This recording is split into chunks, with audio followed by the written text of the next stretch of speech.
Hey guys, before we get into the show, I just wanted to let you know I'm speaking at the Cross Border Summit in China around the Canton Fair period this coming April. I'll be speaking alongside world-renowned speakers that include Anthony Lee, Brian Johnson, Will Cherland and many, many more.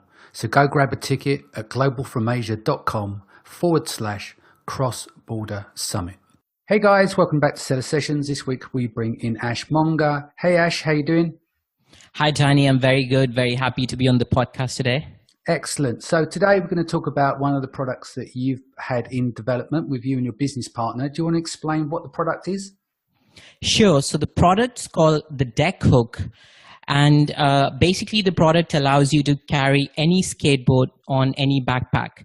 So the market need that we're trying to address is before the Deck Hook came out, in order to carry a skateboard, you would have to buy a skateboard backpack that can cost anywhere from, I think, 80 plus to 150. So $80 to $150. So this basically the Deck Hook is priced at around $35 and you can use it with any backpack. So you're not kind of restricted to carrying a certain skateboard backpack. Okay, so you've addressed 2 points there. You've addressed price sensitivity of the market and the ability to not walk around with two separate backpacks. Is that correct? Absolutely. You have options now. You can use the Deck Hook with any skateboard and any backpack. So it's really kind of versatile in that sense. Cool. So walk me through the execution of the idea that got you to the stage of, say, CAD or basic design. Sure. So my business partner, Robert Simpson, who also happens to be a client of ours, came up with the business idea. He is into skateboarding. And he originally came up with the concept, drew it on a piece of paper. We discussed it. We really liked it. He went to a CAD designer, got the 3D design done. And he actually found a professor from his university to do the first prototype as well. Yeah. And once we had the prototype in hand, that's where we came in, being in China, working with factories here. And that's how, we developed the first version of the prototype. Okay, so walk me through, just rough raw costs and iterations. So you say you've sketched this out on a piece of paper. You found the CAD guy. What would you say is the best way to find a CAD person? What are the kind of questions should you be asking as someone who, like maybe a novice who hasn't done this before, but needs someone with experience to bring this to life? So nowadays, it's actually a lot easier to find a CAD designer because you can go on Upwork and find someone. If you prefer to work closely with the designer, which was the case here, the designer that we found literally lived a few blocks away from my business partner's place. But generally, if you go online, you can actually find CAD designers, product designers pretty easily. They do tend to kind of specialize in different industries. So for example, if your product is something to do with furniture, you want to find someone who has experience with furniture products. But that's what I would do. I would just start off with a Google search if you don't know anyone personally. Cool. And so what was the next step? So when you've done the CAD drawing, did you go through many iterations before you went to prototyping? So actually what happened was, once we developed the prototype, because it was not a very complex product, it was, one of the things about campaigns that often tend to be successful with products are actually quite simple, but they address a big need. And this was, one of those cases where the product wasn't very complex. So once we had the first version of the CAD design, we just went down to prototyping. My business partner used some tools he had, and then he went to his professor who was able to kind of refine it further. And once it was completely refined, we never actually had to rely on the CAD design, because then we kind of relied on the prototype to go to the manufacturers and say, hey, this is what we're trying to get made. Cool. So let's back it up. What did you output to create the live version, the prototype? You mean the components that went into it? Yeah. So for instance, some people may use 3D drawing. Some people use metal fabrication. It depends on what the product is to generate a prototype. So what did you guys prototype to? What was the format? What did you use? Sure. So basically, the product has a metal bit, and the only challenge with that was, it's angled in a very specific way. And to be honest, we didn't actually use any machinery for that. It was basically just some basic metal work. Yeah. And after that, the other components are again really simple. We use this thing called Fidlock, which is again a patented product, which is a magnetic it has a male and female magnetic part that allows you to hold the straps together. And then other than that, we just had a fabric strap, and that was all that went into the product. So the prototyping was actually done in-house. We didn't actually have to. There are companies you can approach for prototyping, and they charge a ton of money, but they will do this for you. But in this case, it was all done in-house. Fantastic. Okay, so then let's take it to the next stage. So what did you do next in terms of seeking the factory? Like your background, you're got heavily involved with sourcing. That's where one of your main expertises lies, doesn't it? So what was the next phase for you? Because obviously, like your partner done the designing element, or majority of that. I'm taking it this stage is really your domain now. So what was the next steps for you? Absolutely. So I got hold of the sample. We kind of studied it, and we just went to factories that we worked with before that we knew would be able to make a product like this. There are factories that are great at mass production, and there are certain factories that are good at new product development, especially at smaller volumes. One of the biggest challenges with new product development projects is getting factories on board. Yeah. Because it kind of just breaks their mass production model. They have to invest a lot of time upfront, and there's no guarantees of volumes or large orders. Yeah. So that's we do a lot of new product development projects, and we face a lot of resistance from factories when it comes to new products. So kind of interested in the project, and we had worked with them before, so there was a certain level of confidence there, and they basically made their first prototype. It wasn't perfect. We made a few changes. We had a couple of iterations, and we pretty much had a final prototype that was, before we launched the campaign, we had a product that was pretty much final. Right. So with all this in mind, I'm jumping around a bit, but what I'm interested, because I've spoken to other guests, it can seem to be a long period of development time, and it can be quite expensive in terms of getting a mold or opening a new mold, etc. So it seems to me is that you found a CAD guy, you sketched it out. That wasn't very expensive. You prototyped yourself, so you cut costs there. It seemed like to be like a small item that you're working with. I've not personally seen it. So what have we looked at in cost-wise to get this into production? So I was actually amazed when we found out the cost of like prototyping the whole thing, because I was expecting it to be a lot more. Yeah. Relative to other products we've done products where we paid like 25, 30,000 for very simple molds, and then that can go up to 100K plus. Yeah. But we actually paid, less than $5,000 for the whole thing. Wow. What? So that's for the work done by the professor, the guy who done the CAD drawing, and then obviously the mold at the factory to develop the product to go into production. Yeah, pretty much. I guess even including the CAD guy, it would probably not exceed 5K. Yeah. So in theory, that this obviously gives other Amazon sellers a good chance, as long as they're being very selective of what they choose in terms of developing a new product. It's not going to be that much more than the initial outlay for the investment of a product anyway that they badge up. So a few grand more, they could actually develop a product, not this product, of course, this is your own, and we'll get into patents at the moment. So there is plenty of opportunity out there. Now, so from your experience, what is the best approach for someone who's coming into the market, who wants to make their own products, not sure what they want to make and maybe not have a great budget? What are the areas that they need to look to do? Like you've kind of sidestepped some bits because you've prototyped and haven't had to pay up for 3D printing. But from my understanding, 3D printing is not super expensive in China. But what I think I'm trying to get to is, how do you get around the point you don't pick a product that's going to cost you 100 grand for the mold, and what are the little hacks that you can do to pick a small product and go through the stages like a lowest cost possible? So I think the first thing would be to know your market really well. Yeah. And know what the pain points are, because that is probably the single most important factor. Yeah. You don't, in order to have a successful campaign, you don't need a very sophisticated product, but you do need to solve a problem that is genuinely a problem for a large enough market.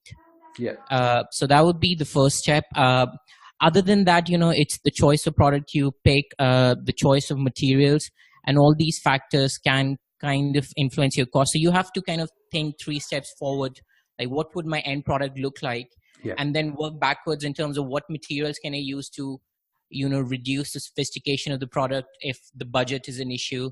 How can I simplify the manufacturing process and stuff. So it's kind of having a vision and then working backwards to simplify the manufacturing process as much as possible. Sometimes what also happens is you can, if you have good relation with an existing supplier, and let's say you're already selling a product on Amazon, it's a good idea to get the supplier on board early, saying, hey, we have a vision for a very similar product to what you're doing, we're just trying to add a couple of features. And in that case, the supplier can give a lot of inputs in terms of what's the lowest cost method to create that new iteration of an existing product, for example. Gotcha. That makes sense. So let's move on to the patent side of things. Do you want to just give us a bit of background on how that came together for you and what the process was? So, we were kind of unsure about whether we should go for a patent on this or not. But the initial feedback that we got from the market was pretty good. So what we decided is this is a pretty low cost strategy. You can actually register for a provisional patent on pretty much anything, which gives you protection for up to 12 months. Mm-hmm. After 12 months, you have the choice of filing for a full patent, which is a lot more expensive. Yeah. Or basically just if your idea doesn't work out, or if your campaign's not successful, just drop it. Right. So with the provisional patent, the difference is the lawyer would firstly spend very little time documenting the product, the design and stuff. It's very basic document detailing what your idea is. Yeah. But it allows you to, it kind of acts as a placeholder patent. Mm-hmm. So we got a provisional patent while we were going through this process. Then we had a campaign live. And once our campaign was successful, we went back to the lawyer. We still had a couple of months remaining before the provisional expired. Yeah. So at that point, we went for a full patent. That did cost, that was probably the most expensive part of the whole process. Yeah. But we hope that will pay back in the long term, because it allows you to defend a certain market. At least you can defend your position in online marketplaces in the markets that you're selling in. Yeah, makes sense. Even though you're obviously in China, anything can go. I mean, you look at someone like Nike, or you look at someone like Apple, for instance, you still see fake phones and stuff, and they've got the best legal team in the world. So there's only so far you can protect yourself, I imagine. Absolutely. We have clients who come to me and say, hey, I have this unique product. Should I patent it? And I normally tell them that, unless you are really sure and your product is really unique, it's probably not worth spending anything on it, because if Apple and Samsung can't defend themselves, then it's difficult for you. Yeah. But what we have found is if you believe in the product, it does give you a certain level of protection, especially in online marketplaces. They tend to be a bit more respectful of patents and stuff. If you go and complain to Amazon, they're more likely to take action. Yeah. But offline marketplaces, that's a different ballgame altogether. Yeah, totally. So you mentioned campaign. Were you referring to a Kickstarter or something like that? That's right. We went to Kickstarter to raise funds for this. So walk me through your Kickstarter just briefly. What did you put in place? How much did you raise, etc.?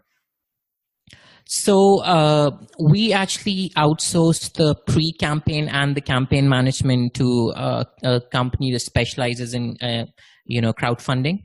Yeah. And there are plenty of companies out there that just focus on marketing for crowdfunding campaigns now. Yeah. Once that was done, they actually did a pre-campaign wherein they would establish whether there is enough interest in the market. So we paid, I think, $5,000 US for them to run some ads on Facebook and see what the conversion was. So we were sending traffic from Facebook to our landing page. Mm-hmm. And if people opted in to the mailing list, then we know that there's a certain level of interest. Right. Okay.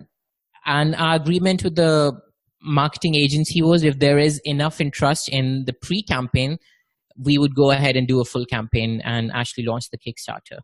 Gotcha. So and that's another good cheap way of testing if there is interest in the market even before you prototype your product.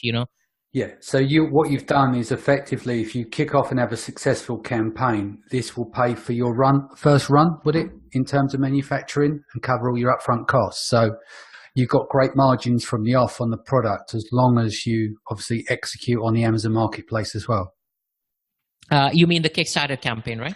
Yeah, so you take the funds what you generated from the Kickstarter campaign.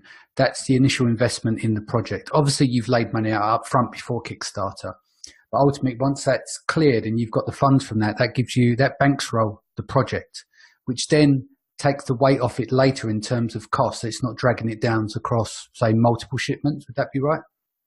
That's correct. That's normally, the primary reason why a lot of people do a Kickstarter campaign. It finances your first round of production. In our case, we did start the production pretty much at the same time the Kickstarter campaign started, because our primary goal for doing the Kickstarter was market validation and not actually getting the funds, because it was a low-cost product and we could kind of finance the first run. So we kind of placed an order for 1,000 units. Mm-hmm. We ended up having to deliver a few more. The campaign, our goal was pretty humble, actually. We were just trying to raise $20,000. We ended up raising about $60,000. Blimey, so, that's good. Yeah, so that kind of paid for the campaign, and we had it as soon as the campaign reached the 20K mark, which was like literally within the first 3 days, we put in a second order as well. So yeah, we just pretty much finished delivering the products. Some people are still receiving it. So yep. Yeah. And finally, here on this subject, in terms of keywords, now that you've modified, developed a new product, right? Then the next thing is you've got to rank it on Amazon, and obviously it's a supply and demand marketplace. What did you do about the keywords? Because I've seen so many products where people have invented stuff and there's no keywords for them. So there's no search volume. So therefore there's no visibility because no one's searching. What did you do to counter that? What did we do to... So basically, as of now, we have only relied on PPC campaigns. We haven't actually gone onto any marketplaces and started selling the product because we're still fulfilling the Kickstarter orders. Gotcha. But in terms of next steps, for this company, we have already set up Amazon accounts. We had to get permission to set up separate accounts and stuff. Yeah. The products, in terms of targeting and keywords, we haven't actually put a strategy together. But what I could think off the top of my head is we would just target, because it's a new product, people will not be online looking for a deck hook or so we would just target keywords that relate to competing products like backpack for skateboards. That's a competition here. Yeah. And that would be a strategy going forward. Yeah. So for something like that, I call it neighboring keywords, where you don't have a fixed abode of the right kind of keyword for that specific relevance to that product. But what you're doing is you tie it in with another product that's related to it, and hopefully start to pick up some traction that way. And maybe what you could look at as well is do a deep dive into AMS as well, get some product ads and stuff running, because that will help raise the brand. Absolutely. We have to do AMS with this, especially because it should be a lot easier for us to get brand registry with the patent and the trademark and stuff. Yeah. So that should, and of course external traffic, maybe do some influencer marketing and obviously Facebook ads just to raise some awareness. I mean, even looking at Google ads, there's so many opportunities. It's just obviously when you're developing a product, like some of the guys that I've spoken to, they've redeveloped what's already there. Let's just say, well, it's not a spatula, but there's search volume on the spatula. But if they come up with the new improved version of that, they could still ultimately use the same keywords. Where what you're doing is the next stage of invention, isn't it? It's like you're creating a new market, not supplying an existing market. Absolutely. That makes complete sense. And we actually did do quite a bit of influencer marketing here as well. So before we launched the campaign, after the pre-campaign, but before the Kickstarter, we sent out around 100 units to influencers, especially on YouTube. Yeah. And after the campaign was live, I think, the videos kind of started popping up, and that did help us with the campaign as well. Sounds good. Great. Well, look, let's wrap it there. How can people reach you? And sorry, at the top of the program, we didn't go into what you do. Do you want to explain what IMEX does, what you do, all the facets of your business, etc.? Sure. So I run a company called IMEX Sourcing Services. I've been in China for the last 7 years, and that's what we've been doing. We help people import products from China, whether it's private label or it's new product development work. We manage the whole process, right from finding the factories, background checks, contracts, and logistics. And we also primarily work with e-commerce sellers only. So that's kind of our specialization. We tend to work better with e-commerce sellers than traditional importers. Yeah. And that's pretty much sums it up, I guess. Excellent. And if people want to ask you questions, what's the best email to reach you on? Sure. So it's Ash, ASH, at IMEX, that's IMEX, Sourcing Services with an S at the end. Excellent. Great. Thank you for joining me today, Ash. Guys, thank you for joining us. Don't forget to subscribe. We'll see you again soon. Take care.